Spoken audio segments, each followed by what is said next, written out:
on our side.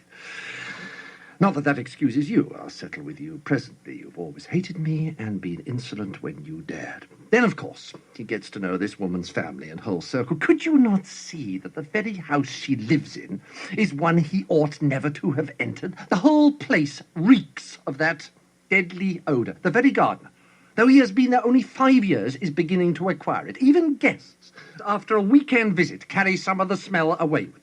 The dog and the cat are tainted with it, and a house full of the impenetrable mystery.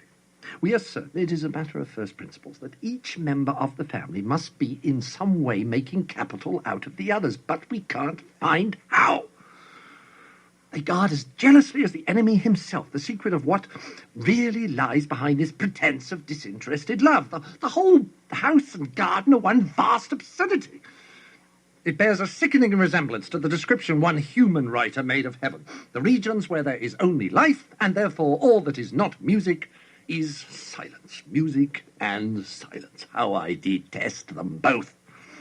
How thankful we should be that ever since our father entered hell, though longer ago than humans, reckoning in light years, could express, no square inch of infernal space and no moment of infernal time has been surrendered to either of those abominable forces, but all has been occupied by noise. Noise, the grand dynamism, the audible expression of all that is exultant, ruthless, and virile.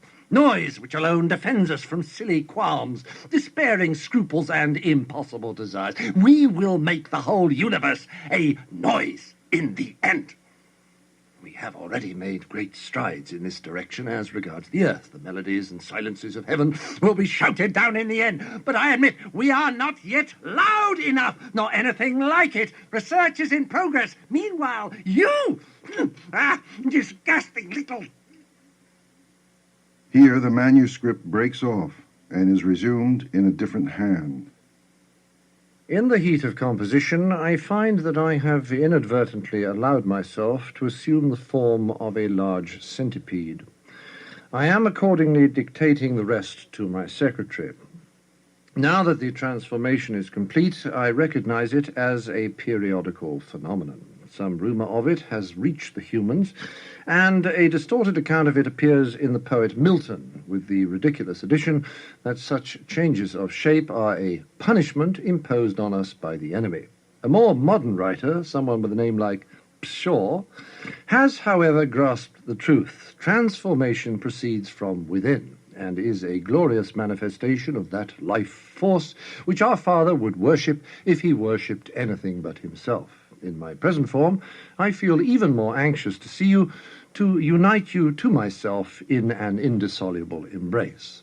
Signed, Toadpipe, for his abysmal sublimity, Under Secretary Screwtape, T.E.B.S., etc.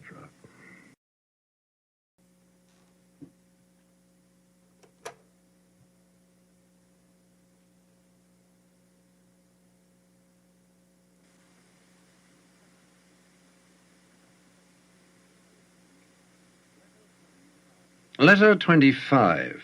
My dear Wormwood, the real trouble about the set your patient is living in is that it is merely Christian. They all have individual interests, of course, but the bond remains mere Christianity. What we want, if men become Christians at all, is to keep them in the state of mind I call Christianity and. You know, Christianity and the crisis, Christianity and the new psychology, Christianity and the new order, Christianity and faith healing, Christianity and psychical research, Christianity and vegetarianism, Christianity and spelling reform. If they must be Christians, let them at least be Christians with a difference. Substitute for the faith itself some fashion with a Christian colouring. Work on their horror of the same old thing. The horror of the same old thing is one of the most valuable passions we have produced in the human heart, an endless source of heresies in religion, folly in counsel, infidelity in marriage, and inconstancy in friendship. The humans live in time and experience reality successively. To experience much of it, therefore, they must experience many different things. In other words, they must experience change. And since they need change, the enemy, being a hedonist at heart, has made change pleasurable to them, just as he has made eating pleasurable. But since he does not wish them to make change any more than eating an end in itself, he has balanced the love of change in them by love of permanence. He has contrived to gratify both tastes together in the very world he has made, by that union of change and permanence which we call rhythm.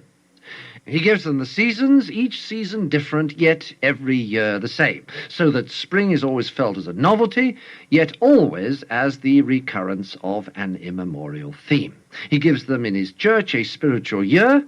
They change from a fast to a feast, but it is the same feast as before. Now, just as we pick out and exaggerate the pleasure of eating to produce gluttony, so we pick out this natural pleasantness of change and twist it into a demand for absolute novelty. This demand is entirely our workmanship. If we neglect our duty, men will be not only contented but transported by the mixed novelty and familiarity of snowdrops this January, sunrise this morning, plum pudding this Christmas. Children, until we have taught them better, will be perfectly happy with a seasonal round of games in which conkers succeed hopscotch as regularly as autumn follows summer. Only by our incessant efforts is the demand for infinite or unrhythmical change kept up. This demand is valuable in various ways. In the first place, it diminishes pleasure while increasing desire. The pleasure of novelty is by its very nature more subject than any other to the law of diminishing returns. And continued novelty costs money, so that the desire for it spells avarice or unhappiness or both. And again, the more rapacious this desire, the sooner it must eat up all the innocent sources of pleasure and pass on to those the enemy forbids. Thus, by inflaming the horror of the same old thing, we have recently made the arts, for example, less dangerous to us than perhaps they have ever been, lowbrow and highbrow artists alike being now daily drawn into fresh and still fresh excesses of lasciviousness, unreason, cruelty, and pride. Finally, the desire for novelty is indispensable if we are to produce fashions or vogues. The use of fashions in thought is to distract the attention of men from their real dangers. We direct the fashionable outcry of each generation against those vices of which it is least in danger, and fix its approval on the virtue nearest to that vice which we are trying to make endemic. The game is to have them all running around with fire extinguishers whenever there's a flood, and all crowding to that side of the boat which is already nearly gunwale under. Thus, we make it fashionable to expose the dangers of enthusiasm at the very moment when they are all really becoming worldly and lukewarm. A century later, when we are really making them all Byronic and drunk with emotion, the fashionable outcry is directed against the dangers of the mere understanding.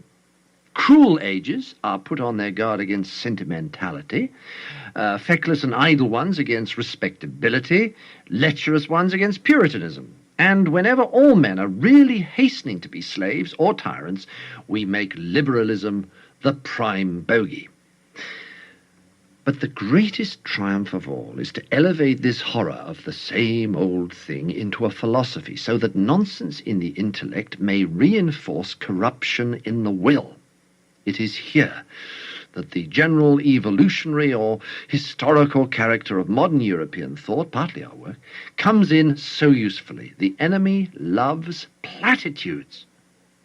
Of a proposed course of action, he wants men, as far as I can see, to ask very simple questions. Is it righteous? Is it prudent? Is it possible? Now, if we can keep men asking, is it in accordance with the general movement of our time? Is it progressive or reactionary? Is this the way that history is going? They will neglect the relevant questions. And the questions they do ask are, of course, unanswerable, for they do not know the future. And what the future will be depends very largely on just those choices which they now invoke the future to help them to make. As a result, where their minds are buzzing in this vacuum, we have a better chance to slip in and bend them to the action we have decided on. And great work has already been done. Once, They knew that some changes were for the better, and others for the worse, and others again indifferent. We have largely removed this knowledge. For the descriptive adjective unchanged, we have substituted the emotional adjective stagnant. We have trained them to think of the future as a promised land which favoured heroes attain, not as something which everybody reaches at the rate of 60 minutes an hour, whatever he does, whoever he is. Your affectionate uncle, Screwtape.